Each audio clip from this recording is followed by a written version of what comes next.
What's up, everybody? I'm your host, Chris Hampton. Welcome to episode 9 of the Power Company podcast, brought to you by PowerCompanyClimbing.com. Before we get started here, I just wanted to go over a couple of things that I need to put out there into the intrawebs sphere. Number one, if you're brand new to the Power Company podcast, because our listenership is growing, what we do here is we talk to climbers, climbing trainers, climbing coaches, and I like to dig into a topic that I deem them to be experienced or an expert in, and because I want to learn from them. So you guys get to learn from them too. So if you're just joining us, go back, listen to episodes 1 through 8. You're in for some treats there, and I've got a bunch of great interviews coming up. I've got a bunch already recorded, and I'm recording some in Salt Lake next week, or this week actually. So stay tuned. Also, Nate and I are just about to hit the road for our Boulder Better workshops. A couple of those dates have had to be canceled for various reasons that we won't go into. But so we'll be starting the tour at Climb So Ill in St. Louis from August 15th to 17th. We'll also be at Boulder's Gym in Wisconsin from August 22nd to the 24th. Then we're in North Carolina at the Triangle Rock Club, though that date is completely sold out. If you happen to be in town, though, hit us up and maybe we could chat. And then we'll be at RockQuest in Cincinnati on August 30th and 31st. So if you're in those cities, look out for us. Also, we've got some big new, exciting news here. We've taken our most popular 3 ebooks, our ebook training plans, and the most popular 3 are Boulder Better, Boulder Strong, and Climb 512. And we're inputting those to the app, making some changes along the way so they're new and improved. We're adding some great new exercises and just kind of streamlining the whole training plan. And we're adding those to the app because it's a little easier for people if they can have some constant contact with a coach, if they don't have to read it off of a PDF. I think some people prefer that. So basically those are going into the app, and you can buy those and have a coach who's helping you out. And Boulder Better is ready right now. Boulder Better is meant for the V3 to V5 boulder who wants to push through to that next level. And you'll get structured workouts and videos of the exercises you'll be doing. You'll be able to log your training into the app, and then your coach will see your workouts every day. Boulder Strong will be ready this week. Probably by the time you're hearing this, Boulder Strong is going to be up on the site, and Climb 512 is coming in the next week or two. And you can find those at the website. If you go to PowerCompanyClimbing.com, click on the Train With Us link, and choose mobile app training, and you'll see those options down there. So if you want to check that out, we're taking the first 20 people. It's kind of we're figuring it out as well. So we're going to take the first 20 people, see how it goes, and then we'll release it into the wide world. So if you're interested, go check that out at PowerCompanyClimbing.com. Also, a big welcome to Blake Cash, a friend of mine who's been helping out kind of since the beginning of this thing. He's been involved in the app and working on the website, and he's been a client, so he knows the ins and outs of the system pretty well, and he's going to be helping to coach some of the people on these new ebook to app plans. So you may get Blake, you may get me, you may get Nate. Kind of depends on who's available at the time. But either way, Blake will be able to send questions to me if he can't answer them, and he does a great job, and he's knowledgeable and really loves this shit. So yeah, sign up and welcome to Blake. All right, let's get on with this thing. I'm taking up too much time already. I've got a great conversation today with professional climber, routesetter, coach, Jon Cardwell. John's originally from New Mexico, now lives in Boulder, the epicenter of climbing in the world, as you all know it. And you've definitely seen Jon. He's one of the most fun climbers to watch climb. Super powerful style. He's climbed V15 and 15A, one of the few Americans to do both of those things. That 15A being Realization or Biographie, depending on how you know it. Chris Sharma's test piece in Ceuse, France, that was the world's first confirmed 15A. And I talked to Jon about the challenges and the emotional and physical toll that it takes on you of having a long-distance, long-term project. And from first attempt to send, he took about 9 years and hundreds of attempts to do Biographie. And that's 5,200 miles from his house. So it wasn't an easy undertaking. And just for perspective here, just in case you're geographically challenged like I am, it took me 2.5 hours to get to Red River Gorge for my projects when I lived in Cincinnati, and that's only 150 miles away. And I thought that was challenging. We're talking 5,200 miles and overseas here, so much bigger undertaking. So yeah, with that, I'll just let Jon take it away here. He's got some great insights, and he really pays attention to the process, which I really appreciate. Quick note, Jon and I do talk about a finger injury in here and climbing through that finger injury, and I just want you guys to understand that we're not doctors. I can't condone climbing through a finger injury. What I do condone is being very mindful of your own body, understanding whether you're injured or whether you're just getting stressed, and that takes a lot of experience. So I'm not saying you should climb through injuries all the time. That's all I'm saying. I've been dealing with this myself recently on a route, Atomic Stetson here in Lander, and my ring finger has taken a beating, but I've eased off a little bit, and I know when to stop. So while it's not injured, it's definitely not 100%. But I keep climbing because I'm mindful of it. So, all right, on to Jon. And I think one will never find their limits or what they can achieve if they don't put themselves out there on a project like this.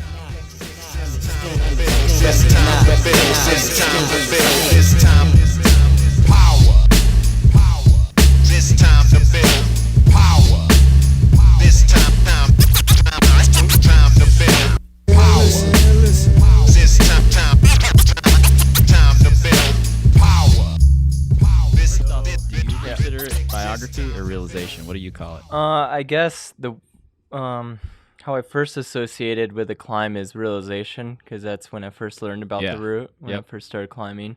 But as I started traveling to France and actually saw it in person, I realized that it was called Biographie, and it's written at the base of the crag. So cool. Ever since that first trip, it was in 2007 actually. Yep. I knew it as Biographie, I guess. And I feel like I've heard Chris refer to it that way too. Yeah. Since then, so. Yeah, I think when he was first trying it, it's about 15, almost 20 years ago now. I think since his first attempts on the route, and it was known as Biographie then. Yeah. But with our kind of American style of developing routes, it's not always that the route developer actually names the route. It's the person who climbs it first. Yep. So it was. There was no hard feelings or no tension anywhere throughout the process of the name, I think. It just kind of happened that he called it Realization. Yeah, that's cool. In part with the film and the story and stuff that went along with that. And then realized that it was actually called Biographie. It's just French ethic style. Yeah. And I think I read somewhere that it was when you first started climbing that Chris did it. Yeah, it was on the... so that must have been a big moment. Yeah, it's kind of funny. So I'm out here in Lander doing the speaker thing, and I'm talking about mentorship a little bit. And it's funny that, when I started climbing, the year I started climbing, the first images of climbing that I saw in a magazine or in a video were mostly of Chris. And it was really when he was starting to pick up momentum, and he had done that route. So that was really I'm just making sure you had your beer. Yeah, I got it here. So it's really when he kind of started that journey. So it influenced me in a big way, as you could imagine. I was 12 years old, and I was like, oh wow, that's what climbing is. That's what the top of the sport is. You know, such a cool moment to latch onto right away. Yeah, exactly. It was just like I gained momentum, and I'm sure everyone has their stories of like their first inspiration when they started climbing. Like maybe it was Lynn Hill, or maybe Tommy Caldwell, or Chris Sharma, or some European climber. But yeah, for sure. For me, it was Todd Skinner, Paul Piana, and those guys. So, yeah, exactly. That's really cool. So you started trying it in.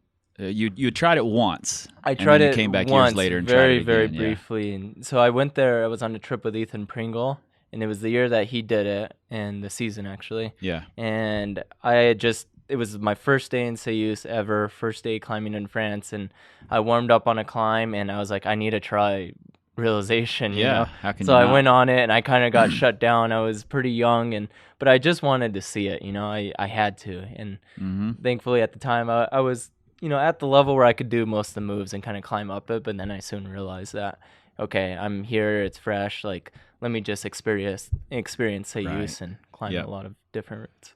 Yeah. So that was my first time climbing on it, I guess. And then you came back years later and a couple gave years concerted effort. Yeah, exactly. A couple years later, in 2009, was my first string of actual attempts where I was tying in to try to climb the route. Cool. So I spent about, I think, 5 weeks trying it that time. Cool. Well, the reason I wanted to talk to you about it is because, you know, I've got a lot of clients who, you know, they might try a route 5 or 6 times, send it. It may have been maybe the hardest thing they've ever done, and they never get quite over that hump of spending more than 5 or 6 tries, you know. And some people just feel like it's pointless to try a long-term project. I personally have had several season-long projects, multi-year, multi-season projects. But mine have always been in the red, which was 2.5 hours away from my house. And that seemed like a challenge. So what I want to talk to you about is this multi-season, multi-year project overseas. You know, it's a much bigger endeavor.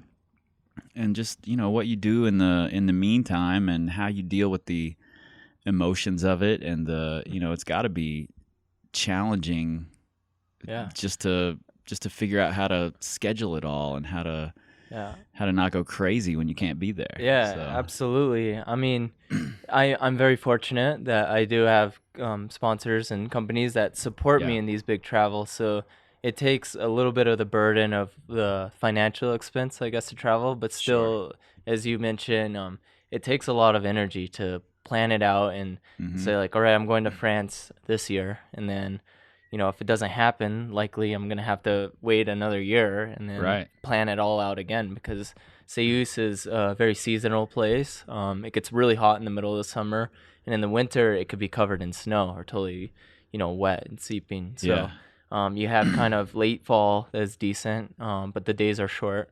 And then in the spring you have good conditions, and a lot of daylight, but it's rainy, so you'll have rain days a lot, but you'll be rewarded with 2 or 3 days every week that are perfect in the greatest conditions. And I think people see all the sins, you know, that's what the media loves to report on, and that's what all the videos are about. So people see the pros go overseas and send everything that they try. You know, they don't get to see the projects that are left behind and the things they never get to finish. And exactly. So I think it's cool that you had this kind of public, you know, long-term project of biography. So I think it was interesting that, you know, the response that I got after I did the route, because I realized that I was really open with my whole process on the route, which a lot of climbers are not so open with. I think it seems hidden a lot of times. They just wait for the right moment when they send the route, then they like to share it, and that's totally understandable, you know, but I just liked sharing the fact that I was still trying, you know. It's like I'm not giving up. I'm going to go back and try it again and again. But in hindsight, I realized that might have added a little bit extra pressure that I didn't really see coming, you know. Yeah, you know, I think it probably does, but you know, my grandpa used to have this saying, throw your hat over the fence, meaning if you want to climb the fence, but you're not really sure about it, throw your hat over, and then you have to climb it. Then you have to get it. You know, and that's how I've always felt about putting my goals out there Mm-hmm. and just letting the public know what I'm interested in trying. Yeah. It makes me try a little harder and make sure that I stick to my goals. Right. So, having that out in the public, do you think that influenced you to keep at it, even though it was a major undertaking just to get there? Yeah, absolutely. I mean, I got a lot of support, and that, inspired me. I was like, all right, if people believe in me more than I believe in me, then there's a reason behind that. Maybe I need to keep trying this thing. Maybe I need to, think of different ways to approach it and come up with a different strategy to go try it. Yeah. But it was a lot of part that I got a lot of support that helped me climb the route, really. And I also coach a youth team, and I wanted to show them that. Oh, that's huge. I wanted to show them that you don't have to give up. You can keep trying, and that hard work will pay off, So I wanted not just to prove it to myself, but to a lot of other people and show them like, okay, look, you can really you could dedicate yourself to one goal, and you just got to keep working at it sometimes. Yeah. And I want to come back to that, maybe not believing in yourself the whole time. I definitely want to come back to that, but let's kind of dig into how long it was and, what it entailed, just so people who aren't familiar with the story know what was going on. Okay. So we talked about you tried it one time. Mm-hmm. Several years later, you came back, gave it some concerted effort. Yeah. And that wasn't the season that you sent. That wasn't this year. No, so I first tried in 2007, and that was that one try. And then the real string of efforts, the first string of efforts was in 2009, so 2 years later. Okay. I went there with some buddies, Dave Graham and Isaac Calderos, Seth Giles. We were kind of doing a film project for a company that Dave started. The Island? And The Island, yeah. Cool. So the goal was the film project to document our experience in France, but we went to Ceuse because Dave knew that I really wanted to try Biographie, and he hadn't been there in a number of years also, so he wanted to revisit the area. Yeah. So I put about 5 weeks of effort into the route then, and it was kind of the first time that I really got shut down by a climb. I made progress, meaning that I could climb the first half of the route, which is 14C, right. The original climb, I guess. To the first belay. Right. And then I fell about 20 times at the upper crux. So it was the first time I've ever dealt with that, really. I had projects that lasted, a week or so or a few days, but that was the first time that I tried something that much and just couldn't do it. So it was stressful and it was hard, and I didn't really know how to process it at the time. Yeah. But I moved on quickly. We went to Spain and just totally forgot about it. Yep. And then it was about 5 years later, for whatever, I think it was probably because I got shut down so hard that I just kind of wrote it off for a little bit. And I was like, maybe so we're in 2014 now. Yeah, 2014. I came back with my girlfriend and a couple other friends, and I tried it again for about 3 weeks. And unfortunately, it was really bad weather that season. There was a lot of rain. Yeah. It's not really an excuse, but it was harder to try the route. It was wet almost, every few days, so I would make a little bit of progress and it would be soaked, and I would have to wait for 2 or 3 days. That's and then so I would try it frustrating. again. Yeah. But I did manage to make it back up to the Red Point Crux again. It's stronger than I was before, 5 years difference. So I made it quicker up to that point and stronger, but it just wasn't enough. And I extended my ticket 1 week and I still got shut down. So then I had to come back to the States, and I climbed all season, and then I returned again 2015, and this time for 7 weeks. So a really long time. And I made a lot of progress on the route, and I actually nearly climbed it probably about 10 times. Right. I got really close, sticking the main crux move and falling on the next, or I even had a breakthrough where I climbed a few holds past that and a foot popped. But this trip in 2015 wasn't really about the physical, my ability to climb the route. It was more, I was holding myself back mentally. I was really struggling to break through. And I think the main part of that was I was unable to let it go.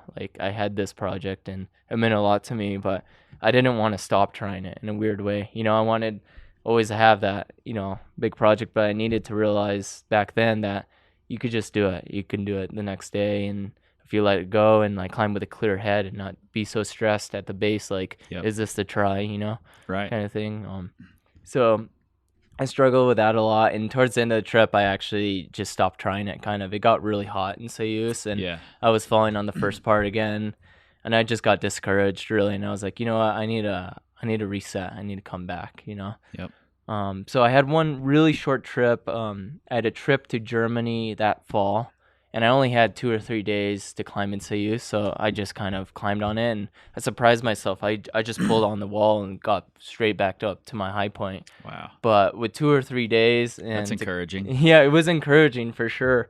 But it just wasn't enough time, and it was at the end of that entire season. I was tired, and I had that's enough reason to book your next ticket right there, though. Yeah, that was kind of the spark. It was a turning point. I realized that I could just do this thing, if I come back and I'm in a good mindset and I'm fit.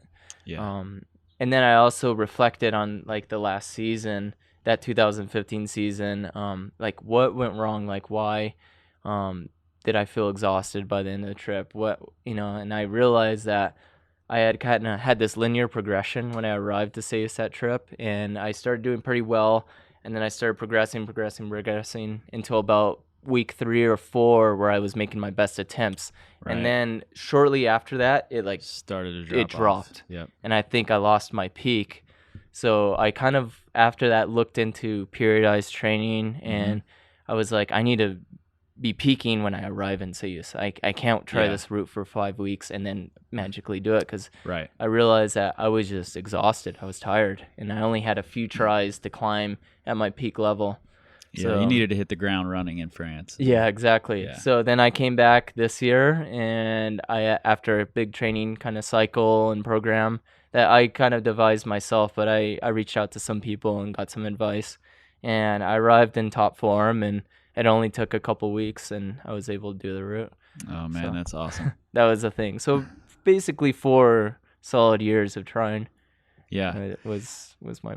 So let's go back. Journey. Let's go back to 2009. I think that was the year that you kind of got to the same move over and over, and was falling on the same move over and over. Mm-hmm.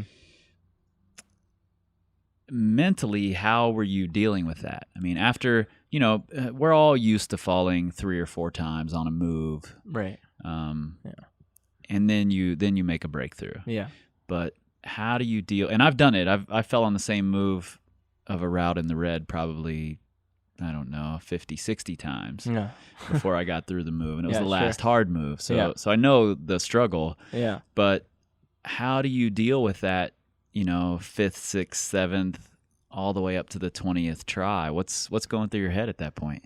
I think the way I dealt with it was I was very fortunate to be climbing with Dave at that season in 2009, and he had done the route. And he's a wizard. Yeah, and he's a wizard. He's, people that know Dave Graham, they know that he's a master of climbing. I mean, he's been climbing for probably close to 30 years now, or 25 years, and he's, one of the top climbers. He's experienced the ringer, and he's actually climbed realization, so he knows. Right. And he struggled with it quite a long time, not quite as long as I did, but he had a siege with it, and as did Chris. And it was comforting to know. He was telling me, like, this is kind of normal, man. Like, people do fall at that move 20, 30 times before you do this route.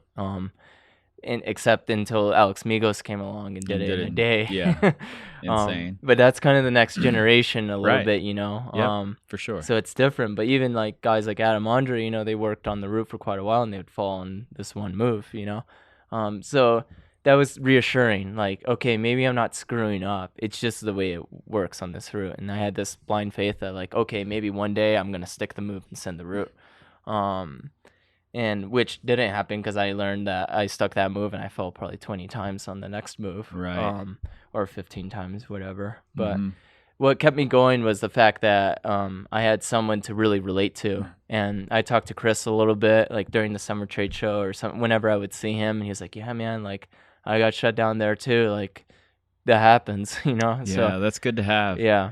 Like I said, you only in the video you see the send, or you see the handful of tries. A handful of tries, something like that. You don't see that it was a multi-year siege for so many people. Exactly. So I was fortunate to have role models like that were like, you got this, like keep working at it, it'll happen eventually. But there's still a little bit, there's quite a lot of doubt, you know, because you're like, I'm falling on one move on one route, and I'm at this amazing climbing area. I'm in France. Couldn't I just be climbing and doing a lot of other routes and enjoying myself more?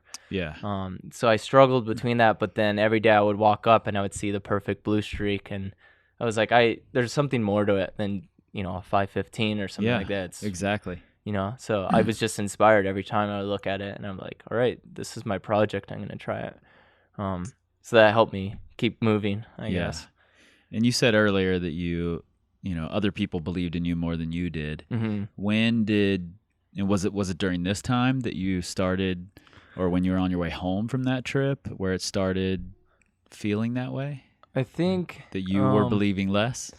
Yeah, it was definitely in the 2015 season last year where I was so strong that season. I had a really good rifle season straight after, and I was in that really rifle struggling. Season. You did shadowboxing and flashed Waka Flocka. Is that right? Yeah, and unsighted some hard routes, and you were on a tear there. I was kind of on a good momentum, and I was just asking myself, like, why am I climbing so well in rifle now, after feeling so tired in Ceuse just 3 weeks ago? And what happened was I was climbed in Ceuse for almost 7 weeks, and then I came home and I rested almost 10 days, no climbing. And then I climbed really lightly for a few days, and then went to rifle. And then, boom, within 2 weeks I was climbing better than I ever had before, and I was like, oh, I tapered pretty much, or I rested, my body caught up, and I have all this reserve of endurance. I climbed 14C bottom half biography 40 times in the past month, so I had endurance training. Now something clicked in me, like, oh, okay, I need to prepare for this route differently. Maybe that was my crux, you know. But while I was in, I guess I'm getting off subject a little bit, but while I was on that trip, I just doubted myself, I guess, because, and I don't know if it was. Maybe it was just like my excuse or something, because like everyone's like, "You got this." If it's if it's in your brain, then that it controls what your body does. So it's not an excuse; it's a real thing. Yeah, and I guess I didn't doubt myself so hard. It was just like when I would tie into the route that season, and I would look up, I'm like, this could be the time you could do it. And when something means that much to you, and like a climbing project. That's a lot of pressure, you know, because no doubt. How is it gonna feel when I do it, or something like that, or like I can't wait until this is over because I worked so hard for it, you know. I just wanted to see that moment, but I realized that I had to be patient, and I just had to let it kind of rest, you know, and that's what eventually happened. You know, I was patient, and I was really excited to climb in Ceuse this season, and I was emailing or writing Jonathan Segrist a lot, and he was like, wait for it, just be patient. He had just done it not too long before, right? Yeah, he did it the year before, or 2 years before, but he had it fresh in his mind, his experience, you know, because he kind of had he had one season on it, but a long season, so he definitely fought with it quite and he's a bit. used to sending things pretty fast. He's used to doing things fast, so this was, I think, his first big challenge also, his big hurdle in climbing. So you were coming off of, you came back from Ceuse and then had your rifle season. I thought your rifle season was before Ceuse. Well, I had a mini rifle season before. I had done Kryptonite, route tomfoolery. At the Fortress. I had like a pretty good like early season, and then I bouldered a little bit, and then I went to Ceuse, and this was last year.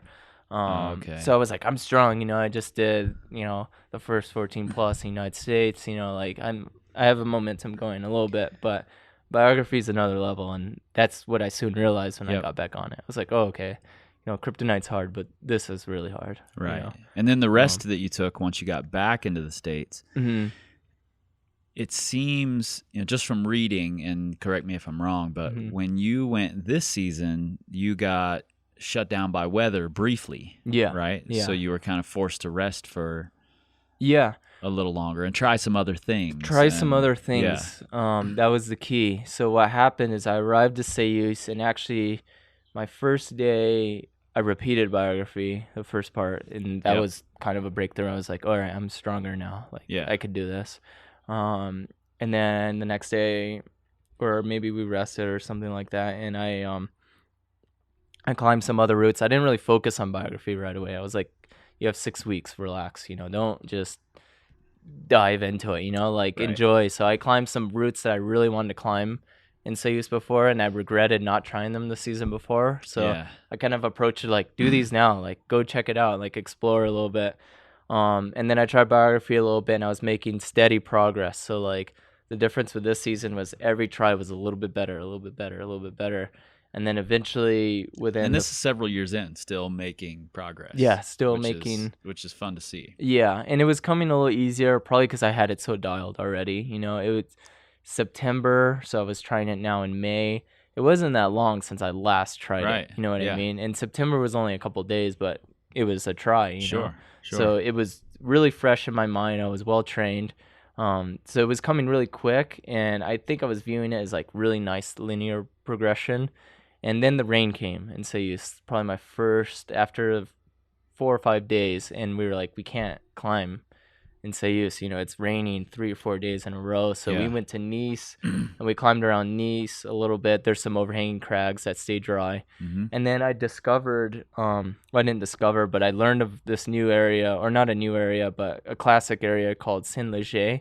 It's in the south of France too. It's really steep roadier style, like colonette climbing.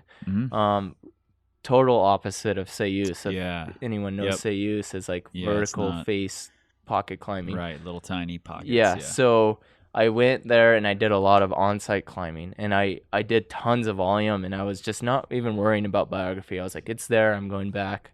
So I did a lot of that, and then I would do a couple of days in Ceuse and make progress on Biography. And then we'd do another day in Saint-Léger, and I would do some hard on-sites and stuff like that. So I wasn't stuck in project mode. I was just kind of like, I'll try it when I feel good. Cool. So even when you got back to the project, you were still going and doing other things. Yeah, I would try probably Biography 1 or 2 days, and then I would go and try other things. I totally separated myself from it until I had a kind of a breakthrough where I stuck the crux again, and I'm like, wow, I'm sticking it pretty solid. And I fell in the next move, and I'm like, all right, now's your time. You need to focus in. You need to zone in. Yeah. So I kind of rode off Saint-Léger for a little bit, and I'm like, I'm going to see this to the end now. And then I think after that moment, it was only 2 or 3 days after I made the little breakthrough that I sent the route. So cool. Yeah. And knowing that it's the time to focus in reminds me of something else that I read. And I think you touched on it really briefly earlier. There was a moment, I believe, during the wet season, which was 2009. Is that right? 2014. 14 was the wet season. Okay. Yeah. So during the wet season, I think it was, that you had a little mini breakthrough where you were feeling good, your foot slipped, you fell, but then on your next go, you had a breakthrough. Is that right? Yeah. So actually, this might have been in last year. I had the biggest breakthrough I had on the route. I stuck there's a big stab to a pinch pocket, and then I stuck the next move, and then the next move after that. And this is at a point where, theoretically, if you're in control, you're sending, you're doing the route, you're done. Right. You know? But moments before that, I was trying it with this guy, Stefano Gasolfi. He's a Italian that ended up climbing it, and he had fallen moves past that. He his foot slipped too, and he had fallen twice on those moves, and somehow I fell too, and oh man, it was just like, it was frustrating and it was stressful, rather than being excited about it. I was upset about it. Sure. So that breakthrough halted me, I guess, in that season. Yeah. Instead of helping me. Okay. Yeah. That's interesting. Yeah. Whereas I had a similar situation, and I know you've done this route, Transworld Depravity, in red. Yeah. Where I was sending, I was through everything. I was on the head wall. Yeah. And it was soaked up there, and I thought I was through the wetness. I had climbed that last like mantle-y lock-off crux, was soaking wet, and I climbed through that. Was on the head wall, thinking I was out of the wet. Got to the crimps, and they were soaked, little puddles in the bottom of them. And I thought, I'm going to rest over there on those good and cut crimps, but they were little wet. puddles. Yeah. And I ended up falling going to the finish hold. Yeah. And that was my last go of the season. Oh man. And I had some moments during the off season where I was like, am I going to get back on it? In my head, I already did it. It was over. Yeah. I should have just done it. And now I know I can do it. So is the chase that exciting anymore? Yeah. But ultimately, it came back to what you just said, where you'd look up at that perfect blue streak and, you know, there was something more than just the 515 grade, or in my case, the 514 grade, where I really love climbing on the route. And I really wanted to go back and do it and finish it off. Yeah. Were there ever any moments where you were like, man, I don't know if I'm going back or not? Yeah, I mean, I would say at the end of every of those trips where like I got close and then I was like, all right, it's time to go. Yeah. I was kind of like, am I really going to come back and Right. and put myself through this again? But it didn't take much convincing to say like, yeah, I'm going to come back, you know? Yeah. But I definitely, there was a little bit of doubt, you know, but it didn't last long, I guess. Just because I knew deep down, like, even if I told myself like maybe next year, like, go somewhere else, like go to Australia and go climbing a Taipan wall or something. And then I was like, no, like, you know, you want to do this, you could do this. Yeah, you know? see it through. See it through, yeah. Yeah. And then you can go. Yeah, no doubt. It's or always, something it's like going to be that, there. Yeah. You know, the Taipan wall will be there. Yeah, so. exactly. Yeah, so I know you've been with Chelsea for a while, right? How was it with her? Like, I know she also had a kind of a long distance battle with Thanatopsis in the red. Yeah. How was that battle with her? Was it important to have her support, or was it totally internal for you? You know, it was good to have her support for sure, and I think, you know, she was a huge support of mine, and so was my friend Maddie. Maddie Hong. The two biggest supports, yeah. Yep. And they both, Chelsea, you know, very much so, like, just knew that like I could do it, but she saw that I was struggling mentally, you know, to accept it, like. Yeah. You know, because I guess I had this thing where, and I just watched this video of Ethan Pringle doing the Jumbo Love, video. And I'm good friends with Ethan, and it resonated really well with me because he had these moments where he was like, maybe I'm not good enough to do this route, or maybe I don't belong up here trying this route. Right. And I had moments where I was like that too, and I would say that, and Chelsea is like, what are you talking about? Like, you're here, you're doing it. You're the only guy tying in to try this route. Like, you belong here to try it. Like, yeah. You know? And I think that's easy to forget. And in all levels. Yeah, in every level. Yeah. I mean, sure. I have clients who are trying to break into 512, and I can see that they're ready for 512, and I'm like, you need to get on it. Get on it and try it. Don't be discouraged. Work it out. Figure it out. Stick with it. And they're just like, I don't know if I'm ready for 512. Yeah. But it's cool to see, you know, Ethan's video, and cool to hear this from you that that you were feeling like maybe I don't belong here sometimes. Yeah. You know? And I think that's a natural human Definitely. reaction, instinct, you know, and we just don't see it in the videos. Yeah, we don't see that stuff for sure. We don't all get to stand there in France and watch you through the whole process. So it's pretty cool that you're putting this out there into the open and, you know, letting people know what that process is like. I mean, I just think it's like you're saying it's relatable to every like discipline of climbing at every level, you know. We as humans, like when we're trying something new and challenging, it's scary, the thought of failure, you know, like you don't want to accept it, and maybe it's easier to walk away and not even think about it. But at the same time, I like quotes that, you know, I don't know a specific quote, but they say like the biggest failure is not actually trying, you know, like if you don't actually go for it, you don't know what you have no idea what you can do if you don't try it. Yeah, and it's harder to grow that way.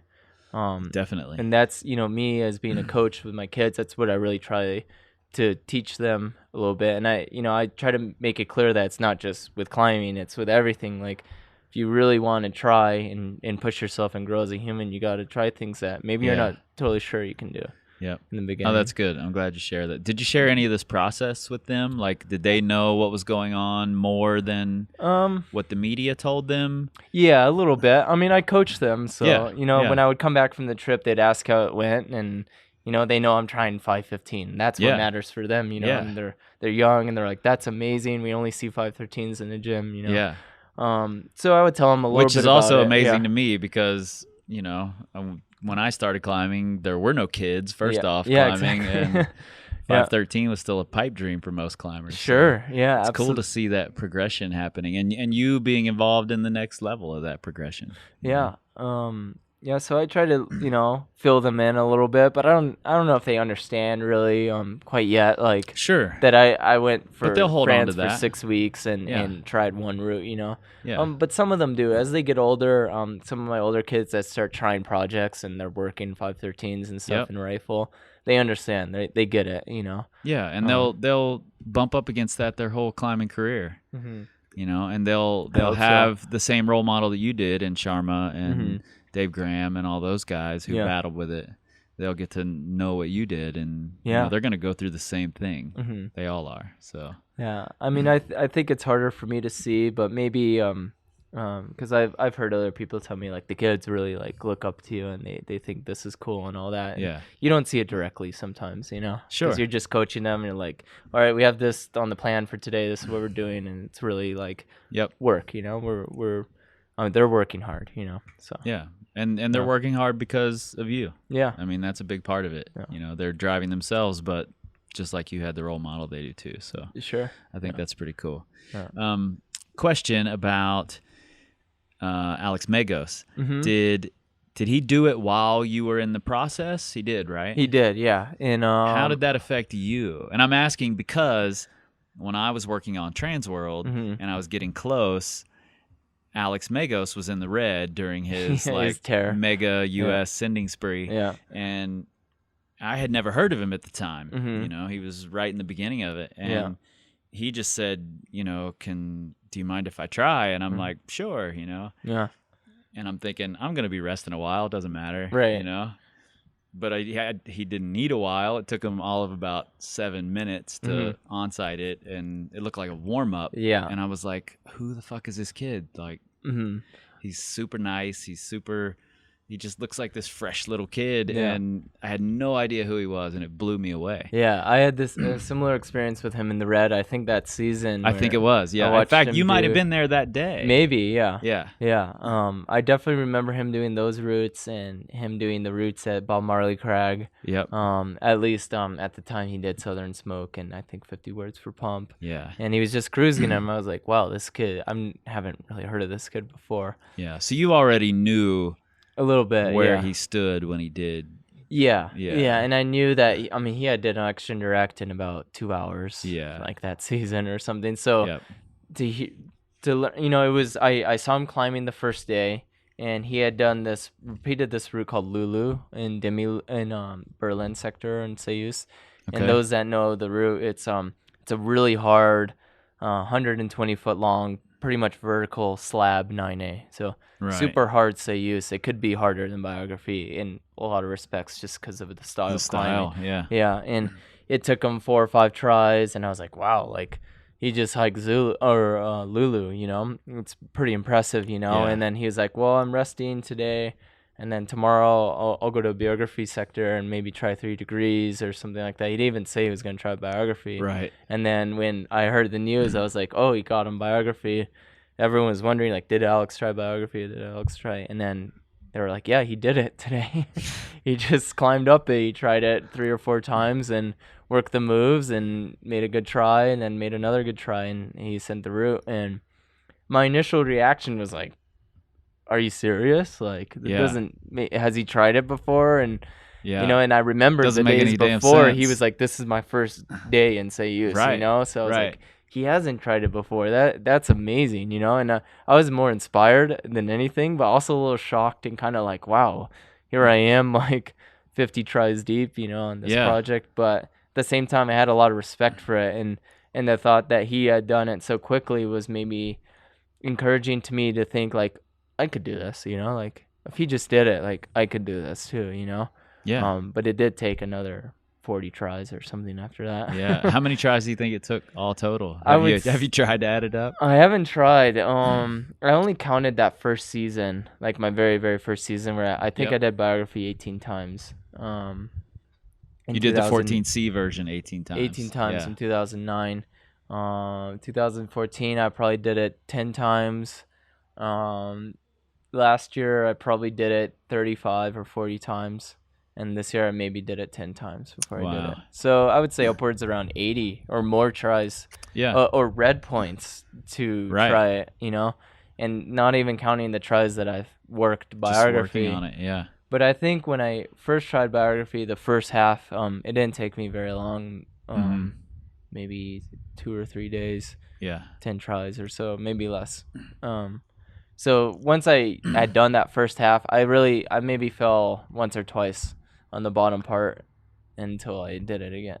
Then I never really fell on the bottom. Yeah. It was this mental thing like, oh, it's a checkpoint. You could just get there. Yep. And that sounds like such a huge number for somebody who's used to sending, in 4 or 5 tries. And I try to let all of my clients know and all the people that I talk to know that if you're not pushing 20 plus attempts, then you have no idea where your limits are, really. Because you still have to get really intimate with the route, and you're not intimate with it in 4 or 5 tries. No, I mean, it just doesn't happen. Exactly. Yeah. And my longest term project was a route in the red called Swingline, a 13D, and I fell on the same move, 50, 60 times, the last hard move of the route. And at the time when I thought, man, I've tried this route, 70 times or something, that sounds insane to me. Yeah. But then I read an article about Adam Ondra on La Dura Dura, and he estimated that even though he had done it in a short period of time, he had probably tried 70 times over that period. Oh, yeah. And that really put it into perspective for me that, we see these pros send, like I talked about before in the media, but they might have tried it 70 times in the, 5 weeks leading up to it.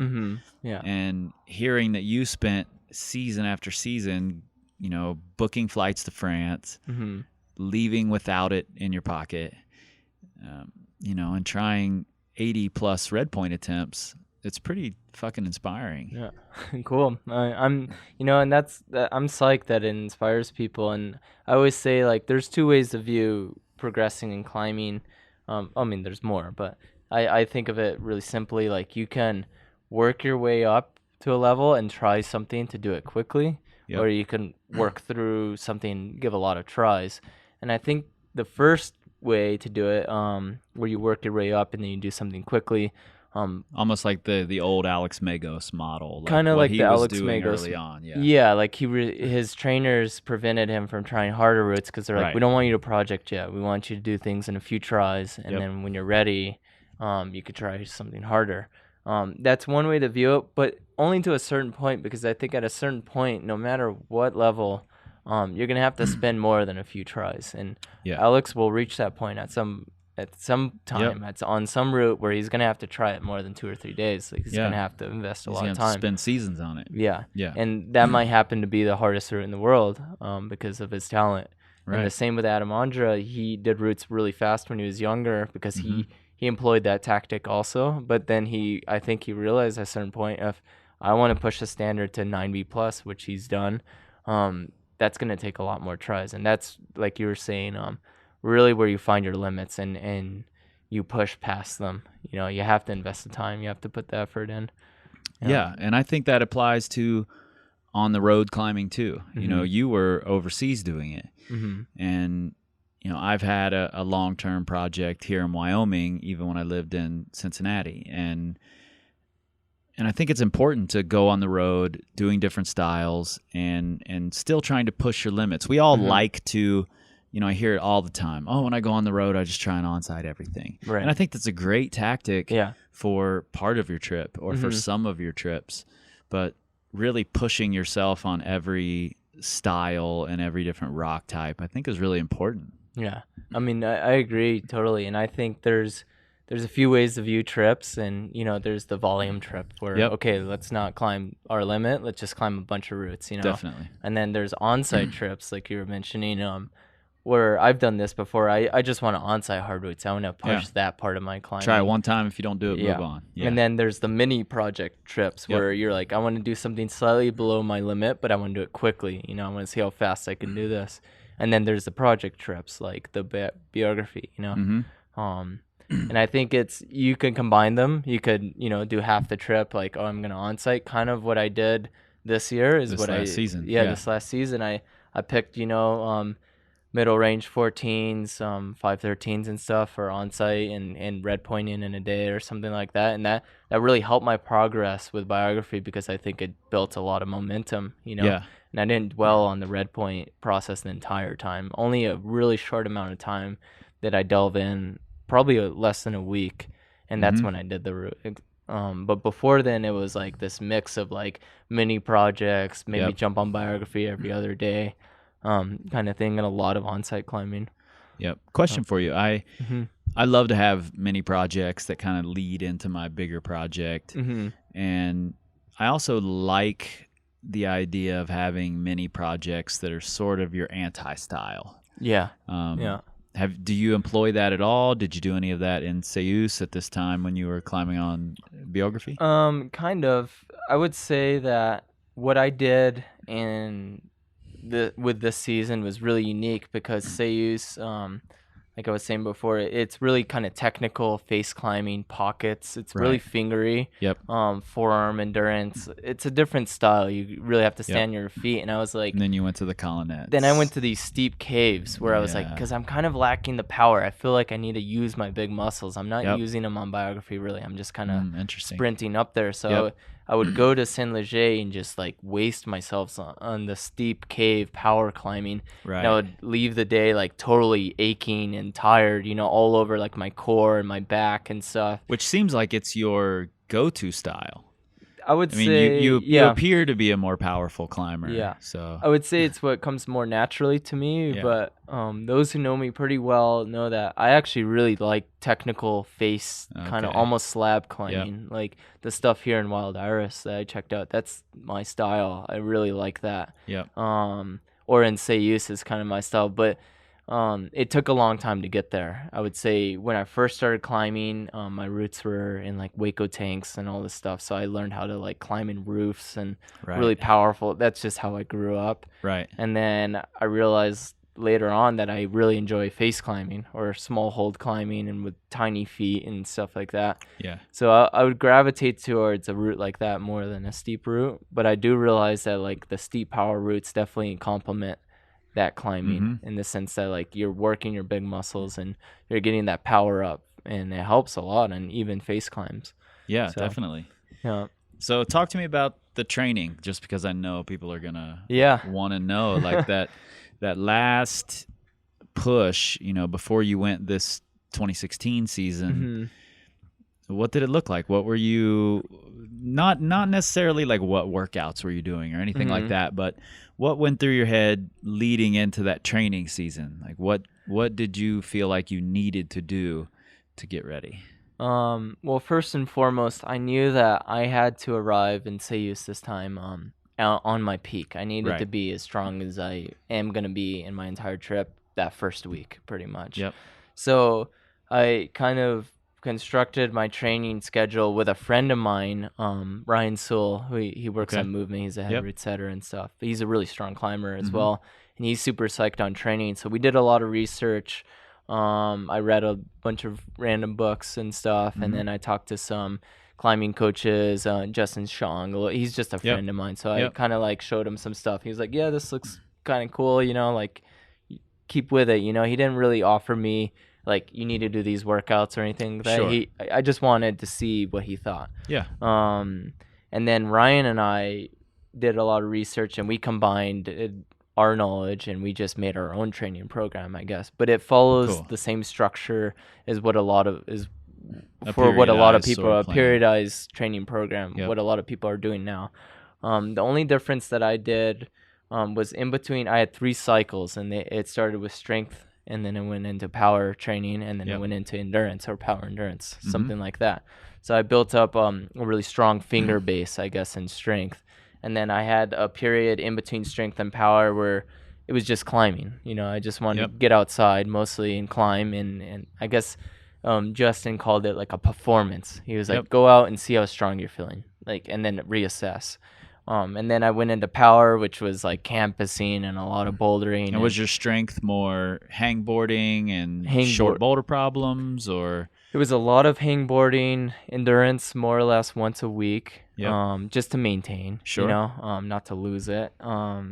a little bit of bouldering, short bouldering sessions, and a lot of fingerboard, and focusing on pockets, because pockets, I would say, if anything, are my main weakness. I'm not super strong on pockets. I'm really good on like little crimps, but pockets, open hand pockets, which is all Ceuse, right, is hard for me. So I was like, I need to build a base of this before I go to Ceuse. And I think it's important to note here that it's hard for you, even though you'd done the 14C, Biography, the original version, at this point, 50, 60 Probably times. 50 times, yeah. Yeah, you still knew that little pockets are hard for you. Yeah. And I think that's important to note, so that you knew you could get better at them. Yeah, I knew I could get better at them, because the one thing that inspired me or like gave me that thought was like, I never trained on hangboard before. Like, I never hung on pockets for more than one session, you know what I mean? Like, I've done it every once in a while, like hanging around, and oh, that was boring, like I'm not gonna do that again. But I decided, like, I'm gonna do 3 weeks of this. I'm gonna like really get better at pockets, and then specifically like my first 2 fingers, like my pointer and middle finger, which, first team pockets. Yeah, like it's just not really my thing, So I started hanging that, and I was surprised that just on the hangboard I saw results fairly quickly, and I was like, I could do pocket moves that probably couldn't do before, and in my mind I thought there's no way that couldn't help on Biography. Sure. Yeah, absolutely. Yeah. And then you moved on to campusing. Yeah, campusing, which is, like you were mentioning, probably my natural strength. So I wanted to get to a point where I was normal, like my normal strong self, So I got to campusing. I made a little breakthroughs on the campus board for myself. And that's big, and that's huge, because that's your strong suit. That's your wheelhouse. So yeah, exactly. If you're making little gains there, that's huge. Yeah, exactly. I knew that, like, okay, something's clicking here. I'm doing it well. And then I had kind of a hiccup in after the power. I went to, during my performance week, I guess I was calling them, I went to the VRG, and I was like, I'm giving myself 4 days to go climb Necessary Evil, which I had already tried before, but I was like, I'm going to go try it. It's really late in the season, but I don't care. I'm just going to deal with it, know? And I wanted to do that mostly for a mental challenge to see how I handled the pressure. Yeah. So I didn't end up doing it. It was really hot, as one can imagine, in April. Not really the season people go to the VRG to climb that route. And you were right in the middle of training. And I was in the middle of training, so maybe a little tired, but also like feeling good, feeling my fingers were strong, my power was good. I didn't have a lot of endurance yet, so I was working my way on the route. And actually the first day on the route, I slipped off one of the bottom boulder palms. One of the, like, I think it's a 4th hold. It's a really small, like potato chip size crimp. I remember the Mike Doyle video. Grabbing that little crimp. It's that right hand thing, and I slipped off, and my skin was like tingling, like that nasty, like burning feeling, man. And I was like, oh man, that sucks, lower me.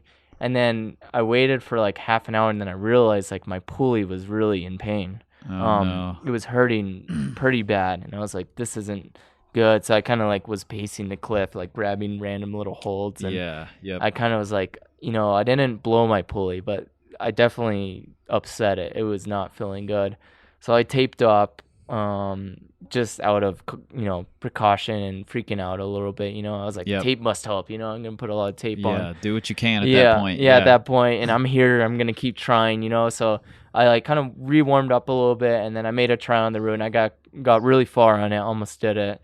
So I was like, all right, maybe I didn't blow my pulley. Like, I'm still climbing on Necessary Evil, like the notorious face climb, So I kept doing that for another 3 days, kind of in the heat, like just kind of struggling, like really forcing it in a weird way, and like digging deep, and ended up not doing it.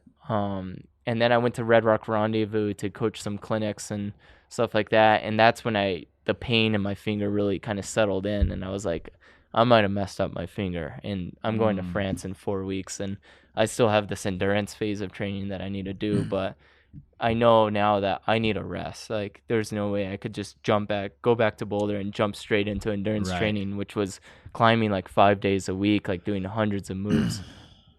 So that was the hiccup, really. But I kind of progressed a little bit and the finger got a little better. And then I did about 2.5 weeks of training instead of 4 weeks of training of a lot of endurance with the finger taped, or I actually ended up not taping it most of the time. I just kind of like listened to it, I guess, a lot.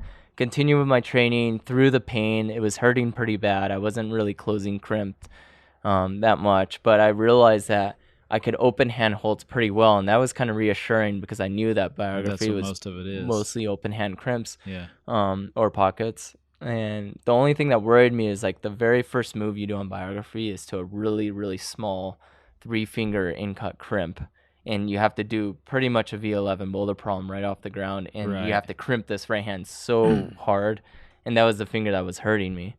So that was always in the back of my head during training, like, am I going to pull on this route my first try and pop my pulley because it's already sore, you know? So that was the hiccup, but I maintained my training, my endurance training, and then just before I left, I rested for about 4 or 5 days, and then went straight into trying the route after that, or onto my trip, you know?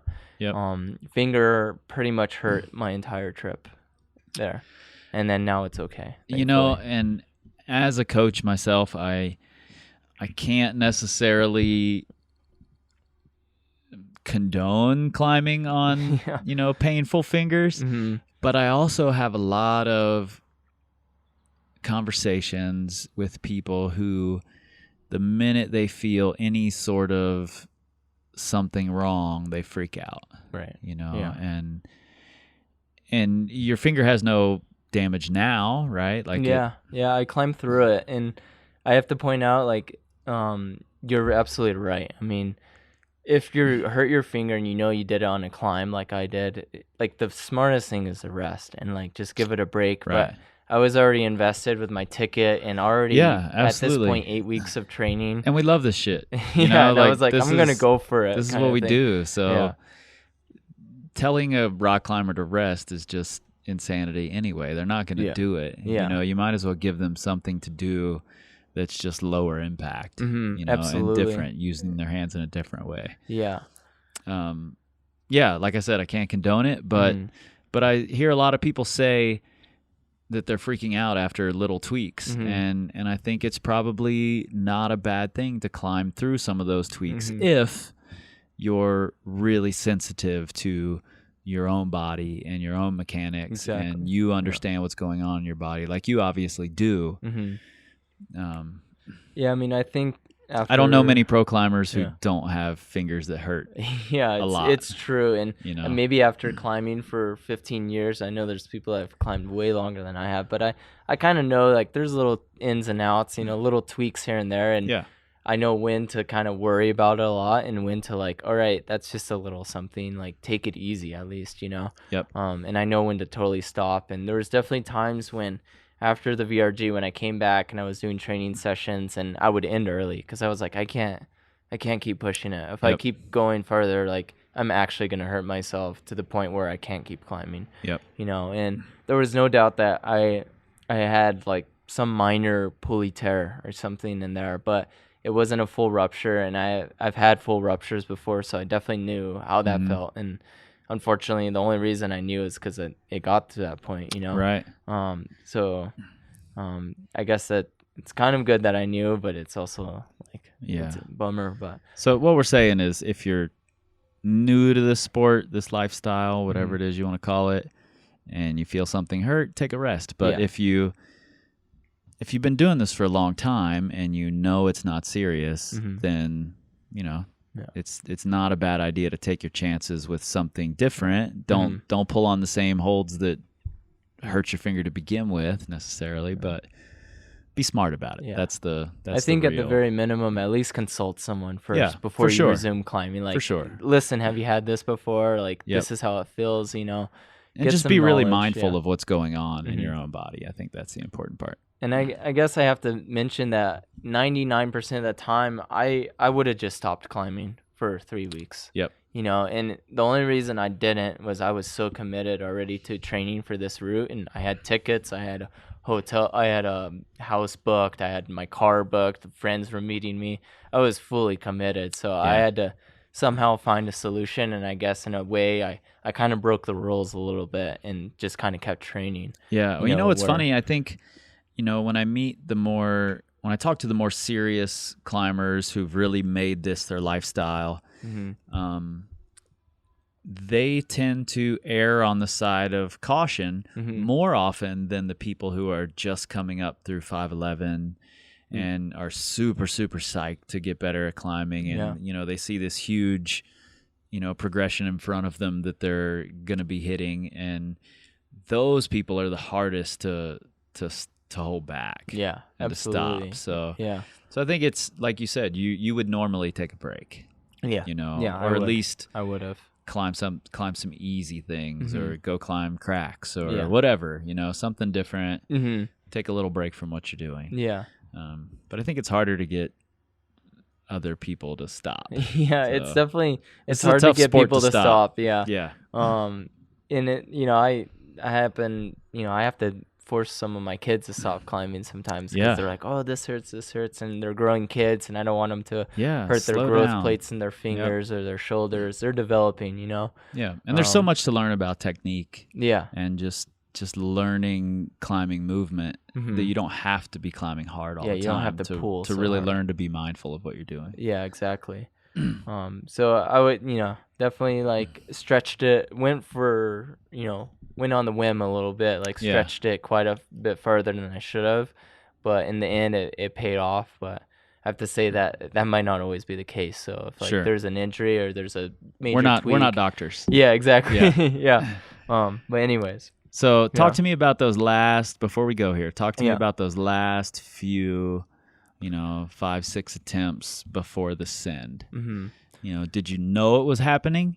Were you, and I hate this cliche, not that I hate it. I wanted to hate it. I wanted to be like this whole cliche of you have to enjoy the process and let go of the results and all that. I wanted to disprove that.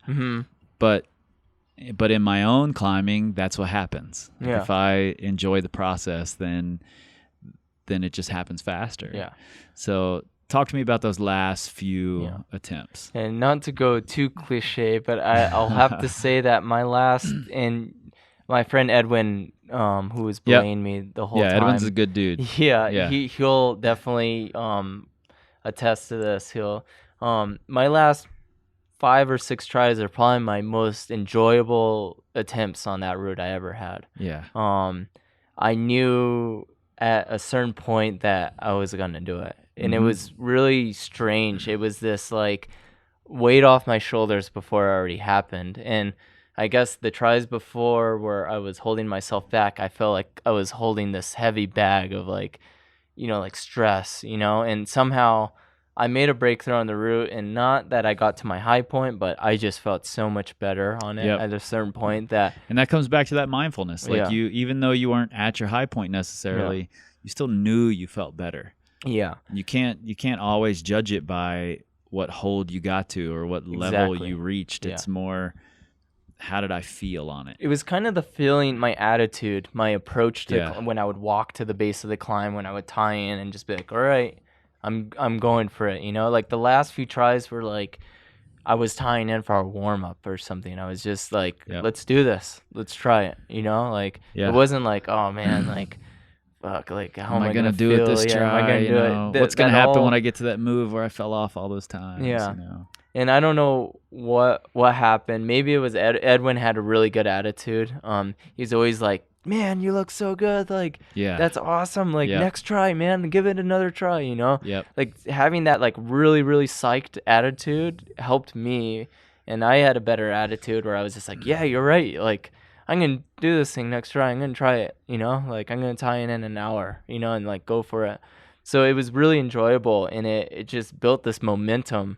And then the day I did it, it was after I already tried it, and it was in perfect conditions when I tried it the first time, and I got really close, and I'd stuck the crux move, I guess, more solid than I ever had before. And I made the next move, and my hand totally dry fired off. It was too dry at the crag, too much wind, know. It's perfect, but in some weird way, something happened, I slipped off.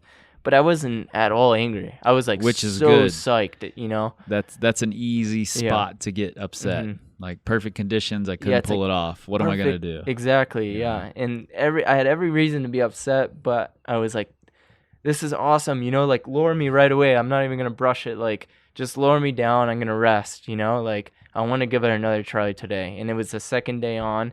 And then I belayed Edwin for a while. We waited for Roots before he could climb. And then he got on it. And then it was maybe 2-hour break. And all the wind stopped. It got really still.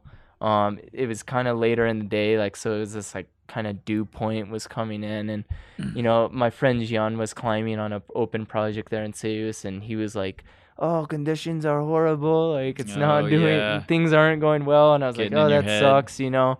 And it was 2 days on, so we knew we were resting the next day. And I was like, you know what, Edwin, I'm just going to try it anyways, you know. Like, we're resting tomorrow, and I'm really psyched, you know. So let's see how things go. And I remember it vividly, like, when I was climbing, I wasn't my most solid. Like, I was definitely, like, pumped in the bottom half, which I hadn't been in the last few tries. And I was struggling a little bit. Some moves were harder. But then I got to the rest, like, totally clear-minded, like, clear-headed, and was shaking out, and I recovered really well. And then I went through the boulder problem, and I just kept climbing. It was the craziest feeling I ever had. Like, it was like I rehearsed it so many times in my head, but it was actually happening. And it was a struggle. I was like kind of yelling a little bit on some of the moves, and before I knew it, I was like set up to like do the final throw to the last jug, and I like stuck it. And it was totally bizarre moment. Like, I really couldn't believe it that I was like at the hole. I was totally pumped, and I clipped, and the moment I like matched the hole, and I shook like once or twice, and all the pump went away. Like, I felt like I was totally weightless. It was weird. And I don't think I was so pumped. It was just that like the muscles gave out right at the moment I got the jug, you know, like their maximum usage was it was done, you know, but I happened to be on the jug. So just a second on that jug, or maybe 30 seconds that I was on it, was enough. And I probably rested less than anyone had ever rested there on the route. Like I shook once or twice, and I kept moving to where the next bolt is. And it's about 12A to that point. And then it's really done. Like you pull onto a slab, and you have 511 above you, or even 510. And that's when I was like, oh my goodness, I can't believe I just did that. You know, I raced it. I went so fast. Oh, that's amazing. So they don't have the goes don't have to be perfect. Like they don't have to be perfect, and that's what I really like to tell people, is that like it was just the one try. I wouldn't ever guess that I would do the route. It was when I did it, you know, and it was all because I was like, why not? You know, like I'm gonna tie in again. You know, everyone's walking down because conditions suck, but you know. I think that's so important. It has a lot to do. You know, you never know where your limit is. And clearly your limit isn't 515 or 15A, because if the conditions aren't perfect and everyone else is giving up because the conditions suck, and you can still do it carrying a pump and having a battle, then clearly that's not your limit.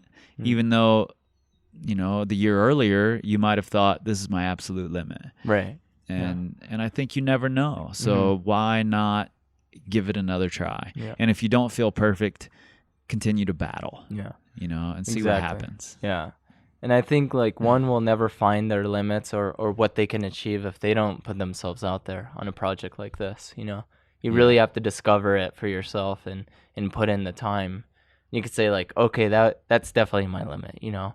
Or maybe I need to come back next year and keep working on it, and then you'll find that like it changes, you know. And that with biography, what I learned is I just had to grow up as a climber and just not necessarily let it go, but just realize like, okay, I'm here and could do this, you know. It's like you just kind of enjoy it for what it is, you know, and stay psyched.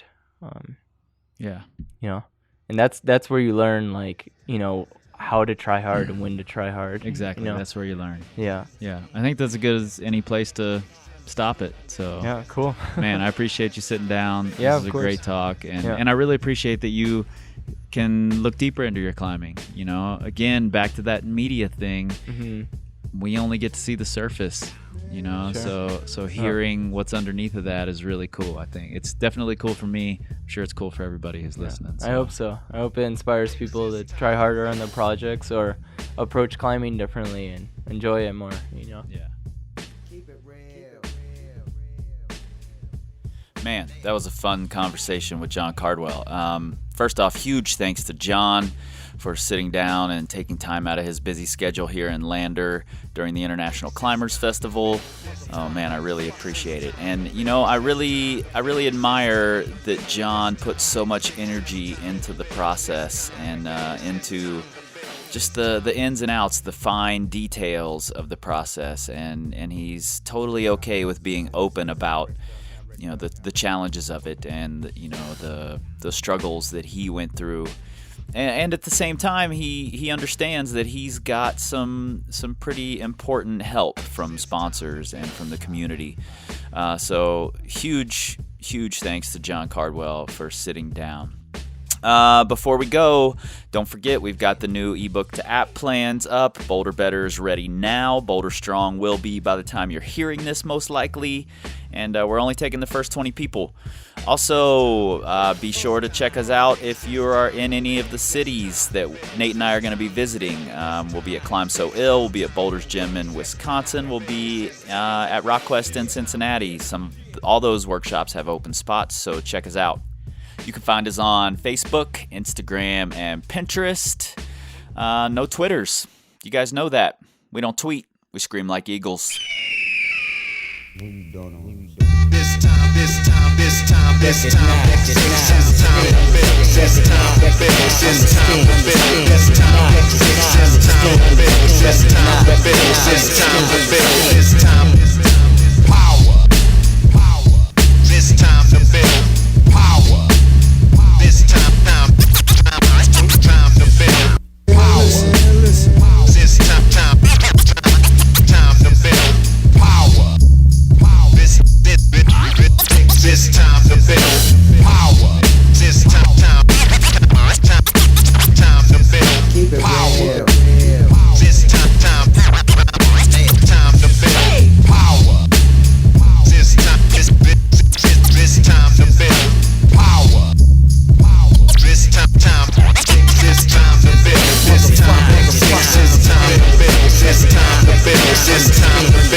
Cause Ja is the sinister character.